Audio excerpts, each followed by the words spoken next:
Just want to welcome you guys to the conference. It's great to be here. I can't believe it's another year. We were just, last night, Sue and I and Kathleen, we were talking about this, just how fast the time flies. And now we're here again and having the experience of conference again. And of course, Sue told you about her accident, and she didn't tell you though, which I found actually kind of funny in the whole thing when I commented to her, that she was actually transporting a large portion of raspberries in there. And so when she had the accident, there was raspberries everywhere, and the paramedics thought it was blood, and finally they cleared that up.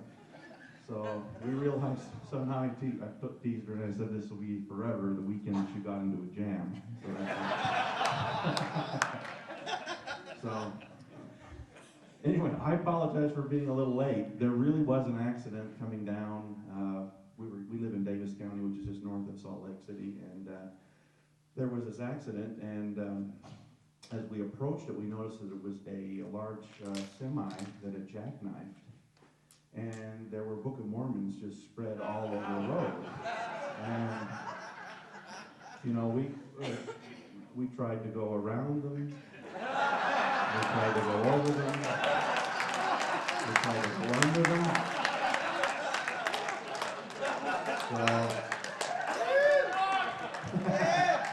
So we made it.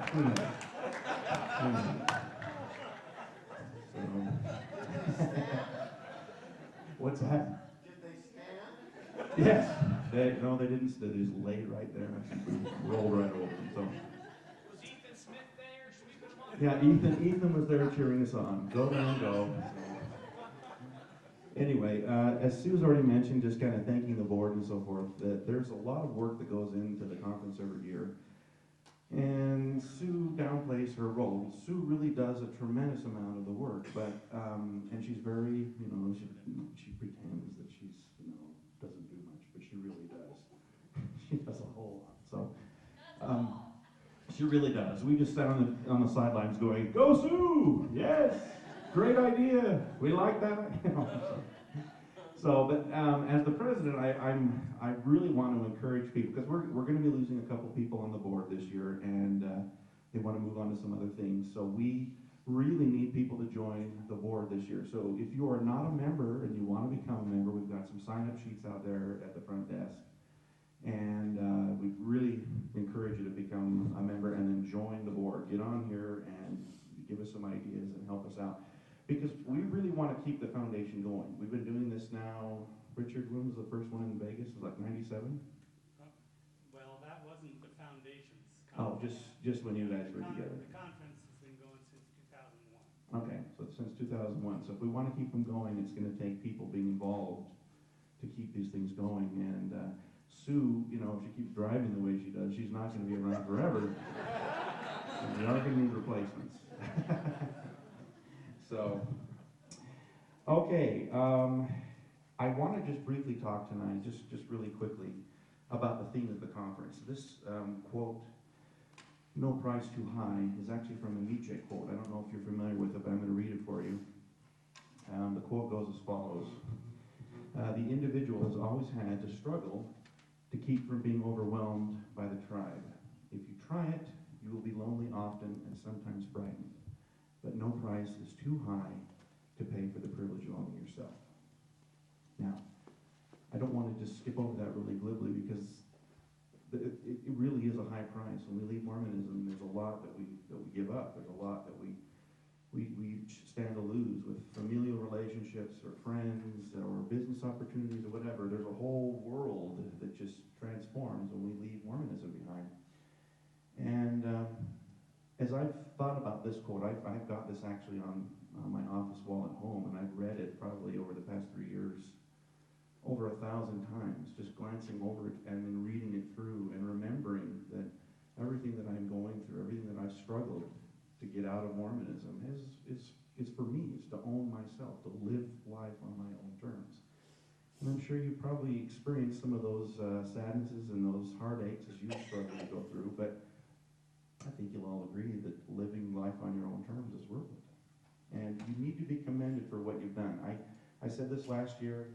To me, it's a great honor to be here with you, to be around you, to be able to share this experience of people that have enough courage to say, I'm going to live life on my own terms. I'm going to do things my own way. I'm going to be my own person, and no one else is going to own me or dictate to me the way we live our lives. So please give yourselves a round of applause because you deserve it.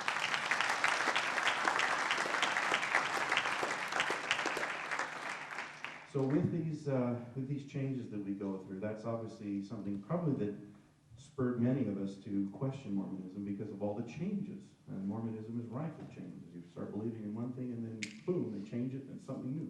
So got to give a little joke here. How do Mormons change a light bulb? Or how many does it take to change a light bulb? Okay, I'll read you the answer. At least 6. 1 to change the light bulb. 1 to deny that there were any changes made. 1 to say that we shouldn't focus on the change, only the need for light. 1 to say we don't teach that the light bulb needed changing in the first place. 1 to say that the changer was acting for himself and not as an official changer. And 1 to say, who cares who changes the bulb? Don't you feel the burning of the light?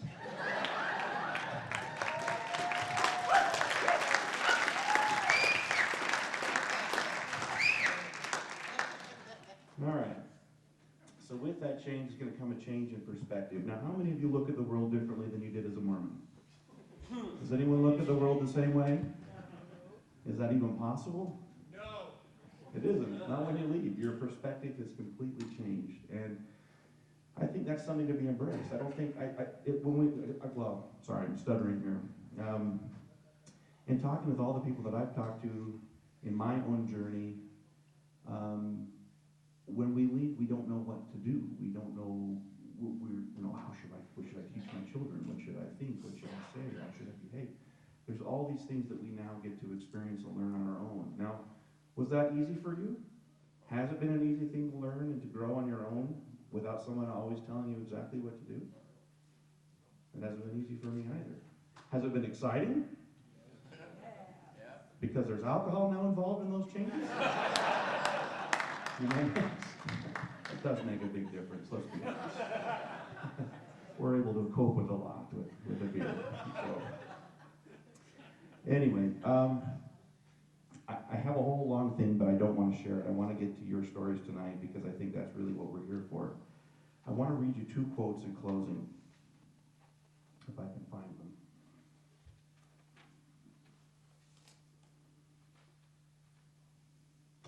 Okay. The first quote was by a woman by the name of Simone de Beauvoir. And she says, I tore myself from the safe comfort of certainties through my love for truth, and truth rewarded me. How many of you were always right as Mormons? How many of you knew everything? You knew the right answer all the time. Absolutely. You had the right political party.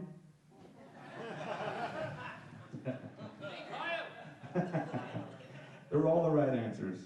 But those certainties were what was keeping us from change and embracing what we really want is to be authentic. Now, here's the last quote I wanted to read to you by W.E.H. Leckie, I believe is how it's said. It is so much easier to assume than to prove. It is so much less painful to believe than to doubt.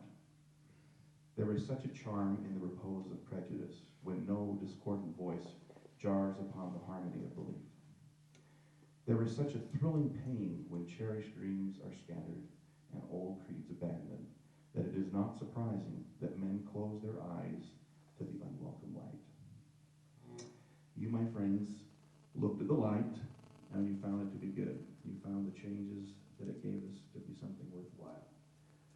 And that is a marvelous thing. And I hope this weekend you go away with an experience that will help you in your journey, as this has helped me in my journey, to be a part of this. I think this is a great thing that we do. And let's hope that it keeps going. So please, I make another plea. Join the foundation and help us out. Become a part of the board and be with us on this. So thanks again for coming. I hope you guys have a great time. I plan on having a good time. So if I am, I hope you are. So, anyway, thanks very much for coming.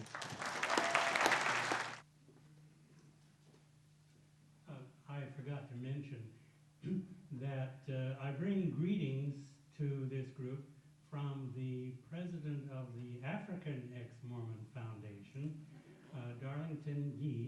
who lives in Monrovia, Liberia, former Mormon missionary, who's working very hard to staunch the number of conversions that are taking place in Liberia. He's talking to Christian groups there and publishing articles in the paper. He wanted to attend the conference this weekend. He had the money to do so, donated by a friend. He went to the American Embassy to get a visa, which was denied. He was told later that the reason the visa was denied was because the woman who interviewed him was a Mormon. So greetings from Africa.